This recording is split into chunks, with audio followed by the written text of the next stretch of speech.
Salut à tous, aujourd'hui on va essayer de résoudre un problème que j'ai sur ma voiture, enfin un problème, un petit défaut, rien de grave, mais qui nécessite de démonter quand même le pare-choc arrière et certains plastiques à l'intérieur du coffre. Il y a des petites araignées, voilà, dedans. C'est juste ça le problème, mais donc c'en est pas vraiment un, mais j'aimerais bien réussir à enlever ces petites araignées si on peut. Donc cette pièce-là, ça fait partie du pare-choc et on peut voir, je sais pas si on voit bien, mais qu'il y a un petit rebord là. Et donc ça, cette partie-là, elle fait aussi partie intégrante du phare. Voilà.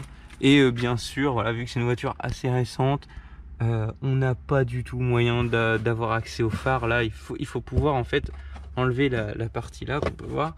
Et en fait, elle est maintenue logiquement juste avec ça et ça. Donc, il va falloir enlever tout ce montant là. On va juste commencer par enlever les montants et je pense que je vais pas tout faire aujourd'hui, je ferai la suite demain pour m'occuper d'enlever le pare-choc arrière demain.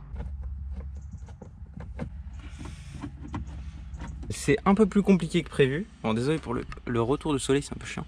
En fait, je pensais que le montant noir pouvait se décrocher tout seul, sauf que non, en fait, il y a toute la partie là, voilà, qui va jusque là-bas, jusque là. Donc toute cette partie là c'est accroché en même temps. Donc je crois que c'est des trucs déclipsables, hein. J'ai tiré dessus comme un bourrin. J'ai pas l'impression que ça ait cassé quelque chose. Voilà, donc ça vient se loger dans des trous de tôle. Donc là, je peux enlever la partie, voilà, revêtement totalement. Le problème, c'est qu'elle tient encore ici. Voilà. Donc vraiment, il faut que j'arrive à enlever donc toute cette pièce-là, voilà, entièrement. Et une fois que j'aurai fait ça, logiquement, on pourra accéder au feu parce qu'on le voit déjà un peu. Mais j'aimerais bien y avoir accès plus facilement. Pour l'enlever, c'est relativement simple. Il faut enlever une vis qu'on voit ici. Les trois qui se situent ici, ici et ici. Et ensuite, il vous suffit juste de prendre cette pièce-là, la tirer vers le haut. Voilà, donc moi, elle est déjà déclipsée parce que je l'ai fait sans filmer. On va pouvoir mieux accéder, voilà, au phare derrière. Voilà, c'est parfait. Je vais essayer d'enlever le feu en entier. Et pour ça, il me reste une pièce à démonter. C'est le pare-choc arrière en entier. Il y a pas mal de vis à enlever au niveau du passage de roue et bien sûr tout en dessous. Il y en avait une ici et une ici que j'ai déjà enlevé. Ah ouais, par contre, c'est vraiment chiant avec le pneu là. Ah, ok, c'est bon, elle est venue. Parce qu'on a un petit peu de biais du coup. Ça me ferait chier d'enlever la roue. Bon, j'ai déjà démonté 2 fois. Je vais pas m'amuser à tout le temps les démonter.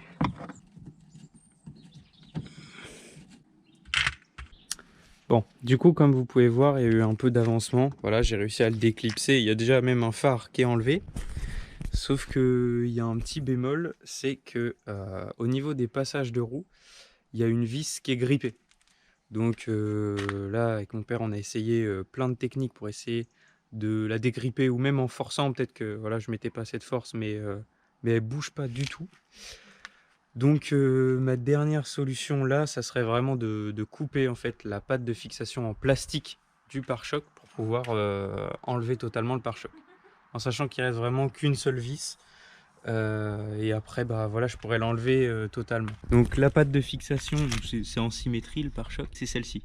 Voilà. Bon, celle-ci, je l'ai déjà cassée parce que j'ai tiré dessus un peu fort. Mais sinon, voilà, le reste, tout ça, ça vient se clipser en fait, voilà, entre les deux, les deux bouts de plastique en fait. Et puis oui aussi, j'ai un petit peu tiré dessus comme un bourrin et ça a cassé là aussi. Putain, ça bouge pas. Putain, ça me saoule, je crois que je vais faire une manière radicale. Ouais, c'est autre chose. Bon, alors c'est bon, j'ai enfin réussi. Alors, attends, je vais vous éclairer un petit peu. Alors, je sais pas si on voit, mais bref, j'ai réussi à découper un peu le plastique. En l'enlevant, on va pouvoir voir. Mais voilà.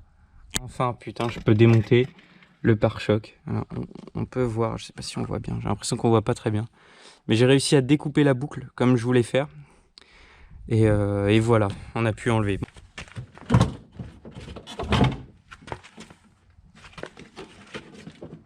Pour dévisser les phares, il vous faudra dévisser cette vis. voilà, que j'ai pas encore dévissé, que je vais faire. Il y a cette vis-ci à enlever, donc c'est pas une vis, c'est un boulon plutôt à enlever. Et il y en a une un peu au-dessus, voilà, je sais pas si vous voyez bien. Et il y a aussi cette petite connectique à décrocher, voilà. Donc c'est ce câble qui est accroché, voilà, à peu près comme ça, que j'ai déjà du coup débranché. On peut même pas aspirer dedans ni enlever en fait cette partie-là parce qu'en fait c'est des LED, le feu stop. Donc ça se remplace pas comme une ampoule, comme on peut le faire ici en démontant voilà l'ampoule. Donc j'ai essayé d'aspirer par ce trou-là en dévissant donc ces trois petites vis là, voilà, là et ici, pour pouvoir donc faire bouger tout l'intérieur du phare, voilà, sans faire bouger la coque. En fait, on peut faire bouger l'intérieur un tout petit peu. Donc, en fait, j'ai essayé avec ce tout petit jour d'aspirer les araignées, sauf que bah, ça aspirait pas. Du coup, en fait, avec ce petit jour, avec ce mouvement, j'ai broyé à moitié l'araignée contre le bord. Du coup, on voit pas trop, mais on la voit plus. Il n'y a plus une grosse araignée là en bas du phare. Sauf que bon, il y a plein de résidus d'araignées quoi, broyés en chips. Donc bon, je vais pas pouvoir faire mieux que ça parce que il y a un joint, il y a sûrement un joint silicone, mais je vais pas me casser la tête à faire fondre le joint et racheter un joint pour voilà parce que ce soir je réutilise ma voiture pour rentrer. Donc donc tout simplement, j'ai pas la possibilité de faire ça aujourd'hui et j'en aurais pas l'envie juste pour enlever des petits résidus d'araignée.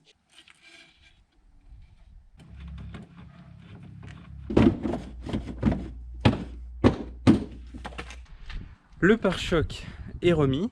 Maintenant, il y a toutes les vis à remonter. Donc, je vous rappelle, voilà un peu toutes les vis qu'il y a à remonter. Il y a des vis aussi pour remonter, parce que là, il y a un cache en plastique. Il y a les vis pour remonter les côtés. Voilà, avec tout ça à remonter. Une fois que j'aurai remonté tout ça, ça sera bon. Je vais commencer par remonter l'intérieur du coffre.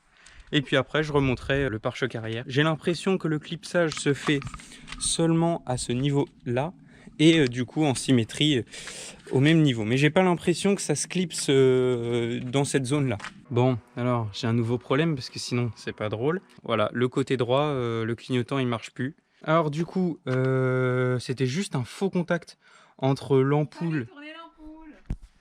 Ta gueule! J'ai juste tourné un petit peu l'ampoule et ça a marché. Je vais vous montrer tout de suite. Ça va être plus simple.